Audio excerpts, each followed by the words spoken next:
So, welcome everybody to this NASA Community Workshop on the Global Exploration Roadmap.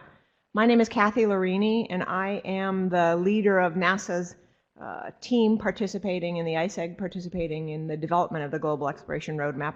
I'm also leading the development of the roadmap with a counterpart in ESA, Mr. Bernard Hoofenbach, who will be here with us today.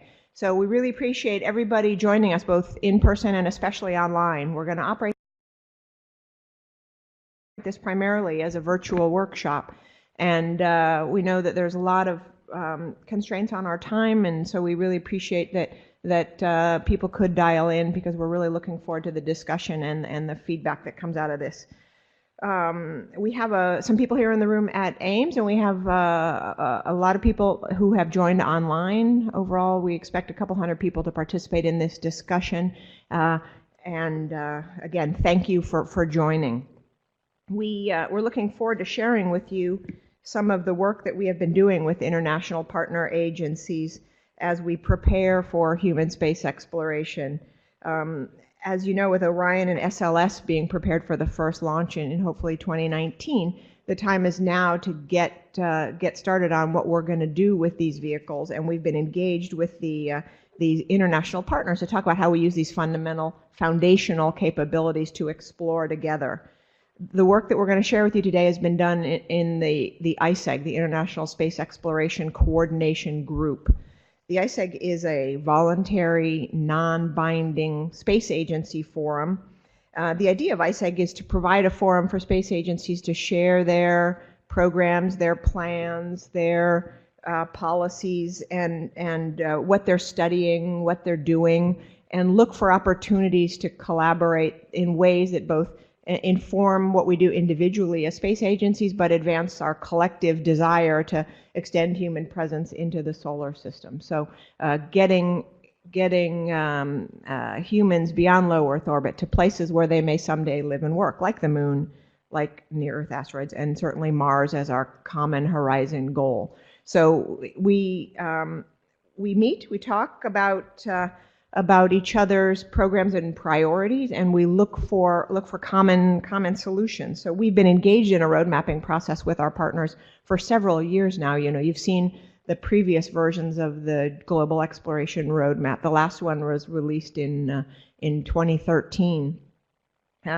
In this process, we consider the many visions that are out there, both agency visions and to be honest with you, non-agency visions.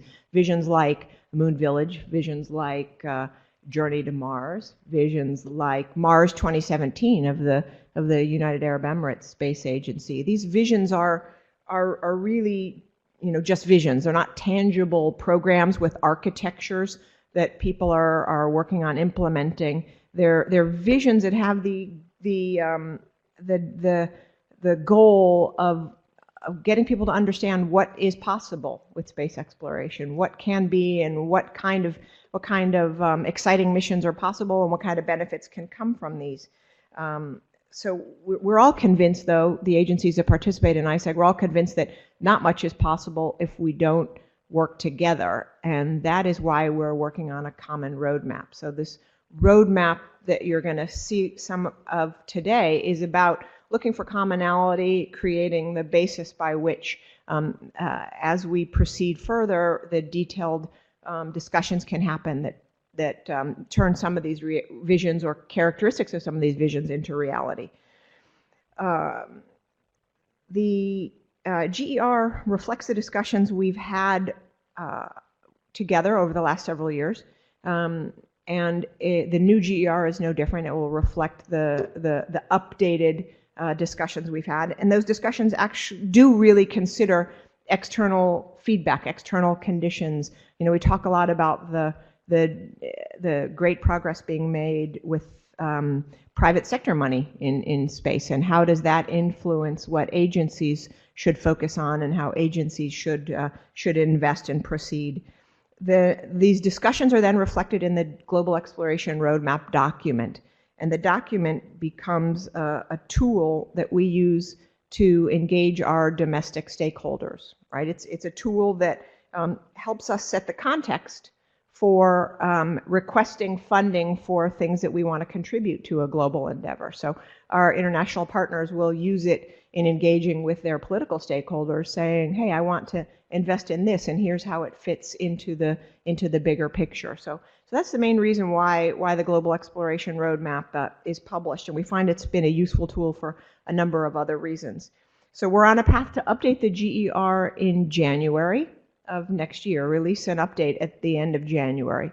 And the timing is selected for a couple of reasons. First of all, in March, the beginning of March, there's a political level space exploration meeting called the International Space Exploration Forum, or ISEF2, that's going to be held in Tokyo.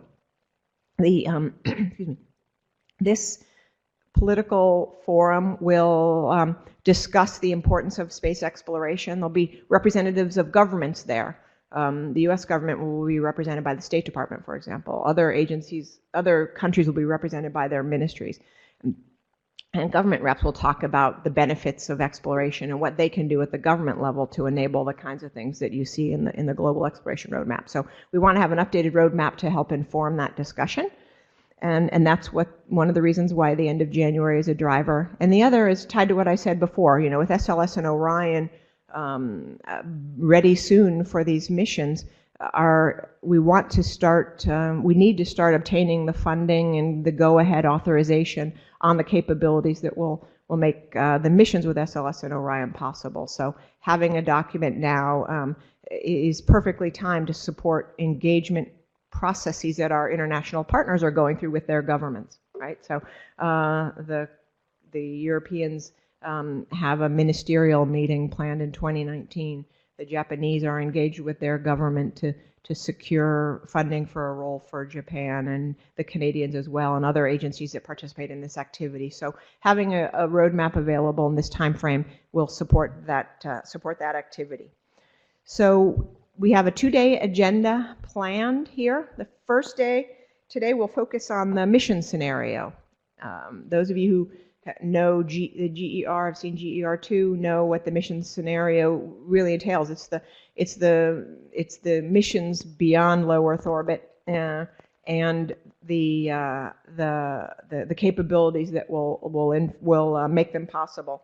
We want to hear your feedback on the scenario. We want to hear any inputs that you have that will help us make the messages to politicians stronger, right? We want to make the document as useful as possible and in getting support that we need and communicating the path that we're on. So we want your feedback. Tomorrow we're going to discuss a few topics that are selected of interest to the private sector. So we've got been talking, as I mentioned before, among agencies about these developments with private sector investment in beyond low Earth orbit exploration. And what does that mean? How does that influence what we're doing? So we've got a couple of topics teed up. We want to share with you the messages that we're going to include in the GER and see whether you think those are appropriate, are strong enough, or are helpful. We're going to talk about the in-situ resource utilization discussions we've been having and the strategy and sort of government versus private sector role things we've been wrestling with and see what you think. And we're going to share with you a discussion we have ongoing in trying to collaborate with all a collaboration dialogue, I would say, with the agencies that are planning missions to the lunar surface, robotic missions to the lunar surface, and the lunar poles in particular. How can we use these government-funded missions to advance information on the lunar volatiles to help advance the state of knowledge, close strategic knowledge gaps, if you will. So we look for your feedback on that work as well. So I'm not going to mention the ongoing U.S. situation. As you know, we are waiting to see our administrator nominee confirmed. We are waiting for feedback from the Space Council. I think Mark Geyer in his speech in his talk will mention that a little bit. So I won't say any more on that topic. I will summarize by saying what we've got today is an agenda that's focused on presentations, and then we've left time for question and answer and for discussion or you sharing your feedback and ideas if you'd like to. If you want to provide us any feedback offline afterwards, that's welcome as well. But we will go through presentations and then questions and answers. We've got a presentation after the mission scenario sequence of events where I will summarize some of the other changes in the document. You know, we're not through these 2 days focusing on everything that you'll see in the GER, but I will summarize the changes at a high level, and then there's a couple of areas we really want your feedback on. So we'll try to have a more engaged discussion towards the end of the day. So there's opportunity for questions in the room. There's opportunity for questions online. We'll feed questions to the speaker, and those questions that we don't get to, we will address at the end of we'll address after the workshop. So thanks for your understanding in that regard. I will say that we just hope that it's a engaging discussion. So we really, thank you again for your participation today, and we really want to hear from you. Before I introduce the next speaker, I want to mention that we have several representatives from our international partners who are with us here today. We have representatives from JAXA in Japan, from Roscosmos, from ESA, and we have partners from CSA Canada online, I think represented from South Korea also here. So if you have questions for any of these agencies, don't hesitate to raise them, and we'll provide a microphone to our partners. So I thank you very much for being here, and I thank you very much for your collaboration as part of this journey to get an updated global exploration roadmap ready by the end of January. So with that, I will introduce Greg Schmidt, who is the Deputy Director of the SSERVI, the Solar System Exploration Virtual Institute, and kind enough to serve as our host for this virtual workshop. So Greg.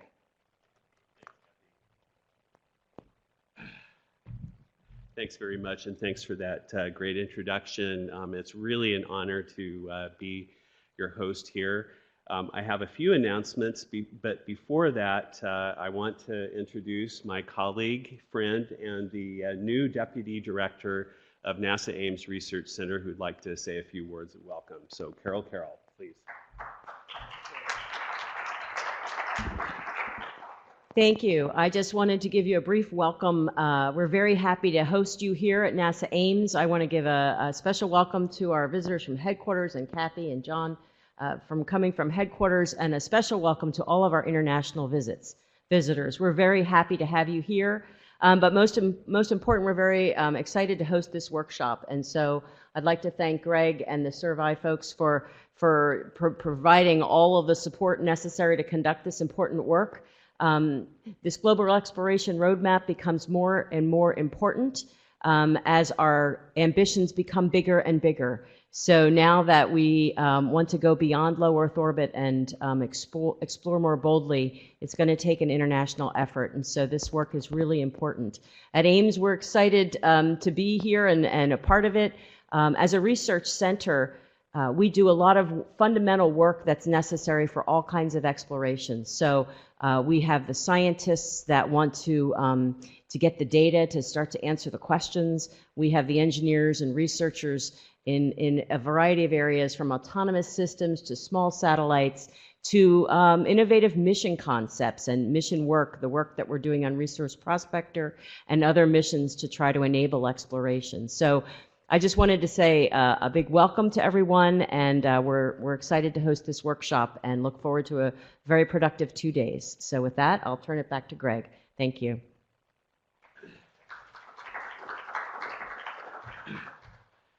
Thanks so much, Carol. Appreciate that. Again, we're just so happy and honored to host this meeting. As I say regularly in talks that I give both to the public and technical fora, space is international. We're a very different world than we were a half century ago when it was just us in the United States and the Soviet Union sending out manned missions. Thank goodness for that. It's so great to see friends and colleagues from around the world here, and I know many more online. We have a very active international program at CERVI. I had the honor of starting that nearly 10 years ago.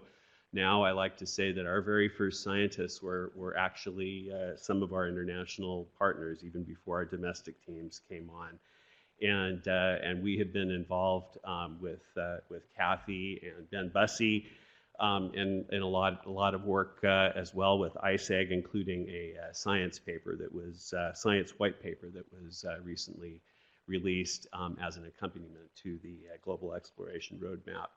So I have a couple of housekeeping and logistics announcements. First of all, a required facilities announcement for those who are here. In case of a fire or other natural disaster, there is a meeting point immediately behind me in the parking lot, and so please go there to meet, and we'll make sure everyone's okay. Bathrooms are off to my left in that direction, and although lunch is not provided, there is a cafeteria off to my right. You have to go behind the way you came in and then around. So that's available to all the attendees here. Coffee is available over there to my right as well in this room for $2. And for folks online in particular, please write your questions down when you think of them. If you could, don't wait until the end of the talk.